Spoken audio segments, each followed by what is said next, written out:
Updated 29 minutes ago. The NFL's wild weekend of wildcard games demonstrated that even in this age of explosive offenses, defense still dominates in the playoffs, and it often comes down to a toe, a few fingers, or even a 40-year-old hamstring. Kicker Sebastian Janikowski's season, and maybe career, ended when he popped his left hamstring on an errant 57-yard field goal try just before halftime of Seattle's 24-22 loss to Dallas on Saturday night. Without a backup plan, the Seahawks had to go for it on 4th down in field goal range and had to go for 2 points after a touchdown rather than try to kick it through the uprights. And then they pulled within a field goal with 1:18 left. They were toast without a plan B for an onside kick. Punter Michael Dixon's drop kick went way too far, and Dallas receiver Cole Beasley made what might be the easiest catch ever to seal a playoff win. The onside kick nearly disappeared in 2018 after the league's competition committee last offseason outlawed teams from stacking one side or getting a running start. The rules were designed to cut down concussions, but it drastically reduced the onside kick as an option. Only 4 of 54 attempts were successful during the regular season, an 8% success rate that pales in comparison to 2017's 23% conversion rate when 13 of 55 onside kicks were recovered by the kicking team. Coach Pete Carroll figured Janikowski simply hurt himself trying to kick the ball as hard as he could, and Sebas might have kicked his final game in the NFL. The 40-year-old isn't under contract for next season and also got hurt last month.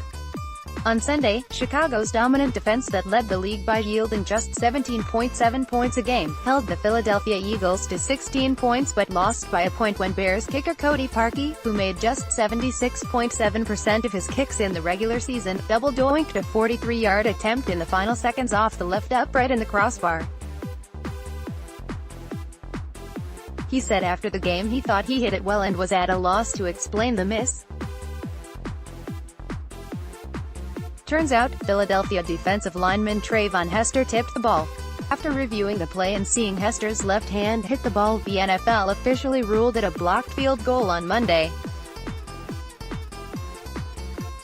That provides some explanation but little consolation for Parkey and Bears fans, who booed Parkey as he ran off the field after kneeling down with teammates and opponents for a post-game prayer.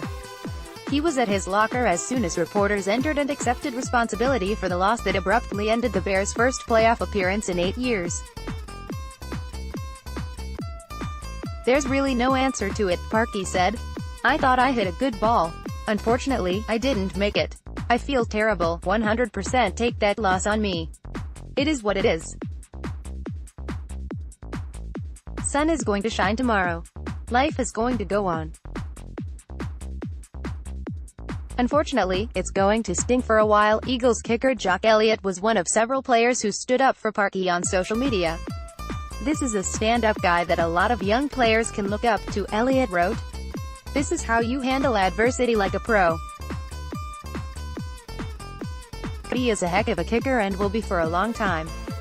No reason to be taking the heat he is, especially when that ball was tipped."